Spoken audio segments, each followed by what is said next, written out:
Let's inspire Bihar के ओर से NTPC काटी के सभागार में शनिवार को आयोजित शिक्षा, समता, उद्यमिता, युवा संवाद संकल्प सभा का आयोजन किया गया। अतिथियों द्वारा सम्मान के उपरांत दीप प्रज्वलित कर कार्यक्रम का शुभारंभ किया।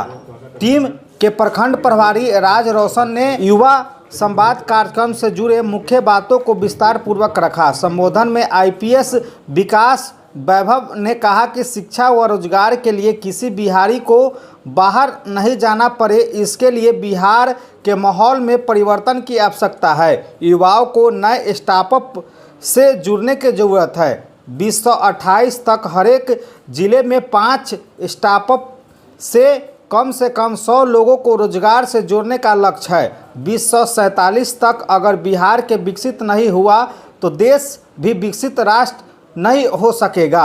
जिला सैनिक कल्याण पदाधिकारी विंग कमांडेंट यूके त्रिपाठी ने कहा कि समाज व राज्य के सर्वांगीण विकास के लिए लगातार कार्य चल रहा है। यहाँ हम लोग वैशाली लोकसभा क्षेत्र में काटी विधानसभा आता है, तो वैशाली से वो कुछ दिन रघुवंश बाबू का सानिध्य मिला मुझे, रघुवंश बाबू के साथ रहने का। तो उनकी जो प्रायः जो भाषण होता था उनका, जो उसमें वो कहते थे कि वैशाली जन का प्रतिपालक, गण का आदि विधाता, जिसे ढूंढता विश्व आज उस प्रजातंत्र की माता। रुको पथिक मिट्टी को शीश नवाओ, राज सिद्धियों की समाधि पर शीश नवाते जाओ। मतलब वैशाली की जो महत्ता है, आज जो रूल ऑफ लॉ की पूरे विश्व में बात होती है, डेमोक्रेसी की बात होती है, लोकतंत्र की बात होती है, जमहूरियत की बात होती है, उसकी स्थापना हमारे क्षेत्र में हुई थी। ये हमारे लिए गर्व का विषय। हम लोग सब लोग जानते हैं, ऐसा नहीं है कि नई बात कोई मैं बता रहा हूँ, सब लोग जानते हैं। उस गर्व को हम लोग कहाँ खो रहे हैं, और इस बात को आपने लगातार उठाया है बिहार में, और आपने जो लोगों में एक नई ऊर्जा का संचार करने का जो प्रयास किया है, वह निश्चित तौर पे काबिले तारीफ है, वो सल्यूट है। तो सर, जब मुझे आमंत्रण मिला इस कार्यक्रम में आने का, तो थोड़ी दुविधा थी। मैं भी एक राजनीतिक कार्यकर्ता हूं, थोड़ी दुविधा थी कि भाई क्या होगा नहीं होगा। तो फिर ऐसे ही विचार आते आते मैंने सोचा कि भाई मेरे पास तो बहुत कुछ कम है स्टेक पे रखने के लिए। आपने तो बहुत कुछ स्टेक पे रख के बिहार के लिए आगे बढ़ने का काम किया है। बिहार के भविष्य को देखते हुए, बिहार के एक स्वर्णिम भविष्य के लिए अपने आपको ज्यादा आपने चीजों को स्टेक पे रखा है। तो हम लोग थोड़ा बहुत तो रख ही सकते हैं, ऐसे कोई इसमें गुरेज नहीं होना चाहिए। ये सोच के मैंने सोचा कि नहीं, मैं इस जो आंदोलन है उसका भाग बनूंगा। जो अच्छा है वो करना चाहिए, जो सच्चा है उसके साथ चलना चाहिए। यही सोच के मैं इस कार्यक्रम में आया, शरीक हुआ। और सिर्फ मतलब सदैह आज नहीं शरीक हुआ हूँ, मैं आपको विश्वास दिलाना चाहता हूँ कि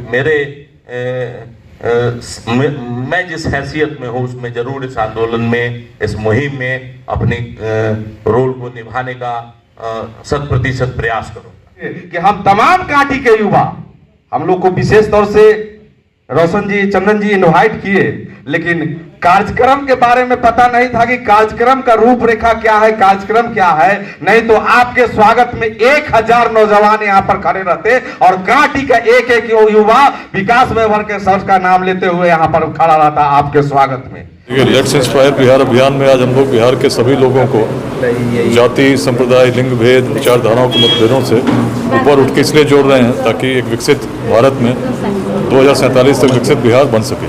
इसके लिए एक सामाजिक, सांस्कृतिक और शैक्षणिक परिवर्तन की व्यापक आवश्यकता बिहार के हर पंचायत में, हर नगर के वार्ड में है। और अभी तक लगभग 2 लाख लोग स्वैच्छिक रूप से जुड़कर योगदान कर रहे हैं। प्रयास है कि अधिक संख्या में लोग बिहार में उद्यमिता की क्रांति, शिक्षा की क्रांति के लिए हर भाव से ऊपर उठकर योगदान करें। इसीलिए आज काटी में हूँ। बिहार के हर जिले में नियमित रूप से अवकाश के दिनों भ्रमण करने का प्रयास करता हूँ, और जो लोग जुड़े हैं उनके माध्यम से अध्यायों से अलग अलग कार्यक्रम चलाए जा रहे हैं। बीमारी से बता रहे हैं उनका इलाज सब क्या है? बिहार में छोटे छोटे भाव से ऊपर उठकर उद्यमिता की क्रांति, स्टार्टअप्स लग सकें, बड़ी संख्या में लग सकें, उसके लिए इकोसिस्टम का निर्माण करना, इसके लिए हम सभी को मिलकर प्रयास करना होगा। निश्चित बदलेगा बिहार। इतिहास बड़ा समृद्ध रहा है, भविष्य अच्छा नहीं हो इसके लिए कोई कारण नहीं है, लेकिन यदि हम उन कारणों को याद करेंगे जिनके कारण हम कभी अग्रणी थे, तभी हम आगे बढ़ सकते तो समाज में पिछड़ने का क्या कारण लग रहा है? हैं। सबसे बड़ा कारण तो समाज हमारा खंड खंड में बटा हुआ है, जिसके कारण जो दूरगामी सोच होनी चाहिए वो कहीं ना कहीं दिग्भ्रमित हो गई।